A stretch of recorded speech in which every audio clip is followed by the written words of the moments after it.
Hi, my name is Connor Burgess, and today I will be presenting my capstone project for the Robert Reich School of Landscape Architecture. My project is dedicated to the Chitimacha tribe of Louisiana, the people of the many waters. Before we begin, I would love to firstly give a special thanks to all those of the tribe who have contributed to my project in any way. Indigenous design has not had the careful attention it requires in the conversation of landscape architecture. The land being such an integral part to most native cultures throughout the U.S. shows the need for a dialogue as to how it should be developed. My project will redesign 2 green spaces on the Chitimacha Reservation with the purpose being to reconnect the Chitimacha back to the water, reshaping the relationship Native Americans have with their land in the context of Western culture, and providing space for cultural revitalization and community relationships. Chitimacha is translated in English as people of the many waters, and this perfectly describes how tribal members related to their landscapes. They lived, worshipped, hunted, and foraged on the water. It was hands down the most integral part of the tribe's survival, but it went deeper than that. The water served as the life force for the tribe, and they believed it to be rather spiritual. One interesting quote described a cypress piro as the conduit between human and the water from a spiritual sense. This reinforces how important it is to reconnect the tribe back to the water. As the only tribe in Louisiana to live on part of their aboriginal homeland, it is imperative to reshape the land while celebrating and preserving the culture to better reflect their values. The reservation is located on approximately 600 acres in the town of Sherrington, Louisiana, between New Iberia and Morgan City along Bayou Teche. Today, most of the reservation has been developed and has started to expand by acquiring land held in a trust by the government. Moving into the reservation, this project explores the redesign of 2 sites, the first being a northern triangular lot that is home to the administration and government entities that exist. This site will focus on providing a connection from the museum to a centralized gathering space, while also providing space for workers and families to enjoy. The second space is looking at one of the last undeveloped lots on the reservation that will serve as a park and boat launch. Historically, this lot was used for housing but has since been abandoned and repurchased by the reservation. Getting into the first site, the main goal was to give the tribe a centralized gathering space to practice fleeting parts of their culture and reconnect with their peers. This site is highlighted by a monumental detention amphitheater encompassed by a mound and tied together with the sculpture of their prized river cane. One of the biggest aspects of the culture are their woven baskets derived from the different river cane that grow in and around the region. These baskets were known for being so skillfully woven that they could hold water. This idea has been abstracted for multiple purposes on the reservation, but shows most strongly in the sculpture that will capture the idea of cane growing from water when the amphitheater takes on water. This is also evident in the pavilion, which is abstracted from the weaving patterns as well. The space's main goal is to provide a space that responds to the culture while also allowing for other lost aspects to come back, such as dancing and chanting. This design is further driven by the idea of no-mow zones and the bioswale, which will serve as a way for the Chitimacha to begin to reshape their relationship with the land through maintenance and education.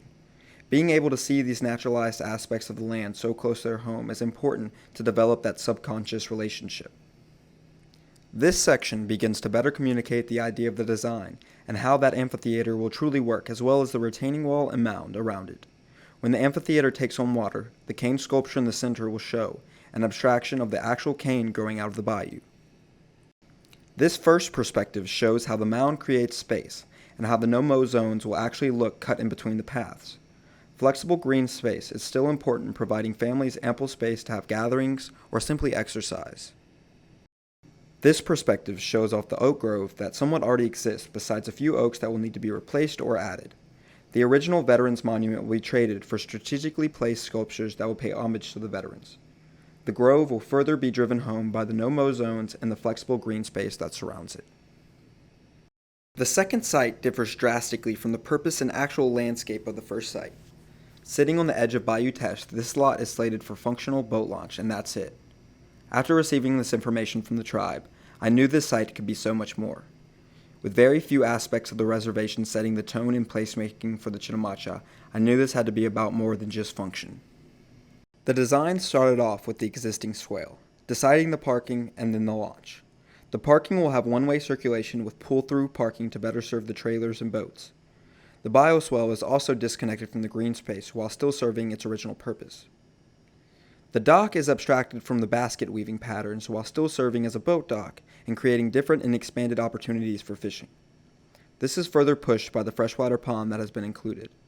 Careful thought was taken to create different opportunities by playing with shade and depth for different habitat for fish.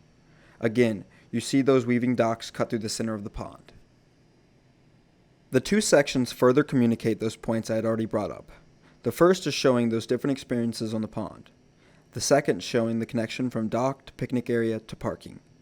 Again, you start to see those planting buffers and bioswales that start to remediate and naturalize the site.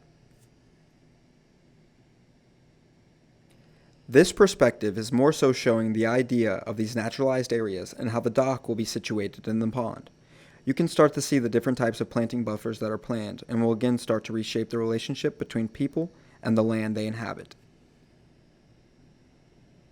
All in all, I believe the goals I originally set out to accomplish have changed throughout the process, much just like the Chitimacha tribe over the past few hundred years. The purpose of the project was not to turn back time, but to respond to the current conditions of the tribe with the past and future in mind. Reconnecting the Chitimacha back to the water was done by using the second site as a boat launch to bring people directly from the reservation onto the water. No-mow zones, bioswales, and naturalized areas begin to reshape the relationship Native Americans have with their land in the context of today's culture. And finally, the spaces I have created provide the opportunity for cultural revitalization and community relationships to be fostered rather than lost. The Chitimacha are a resilient people and will flourish regardless, but it is extremely important for indigenous peoples to have a place in landscape architecture. Through my designs, I believe I have given the Chitimacha a starting point. It will be up to them to develop and reshape the relationships they have with their peers and landscapes. But hey, isn't that the point of landscape architecture? Provide these spaces to have these critical relationships and connections fostered rather than disappear. Thank you.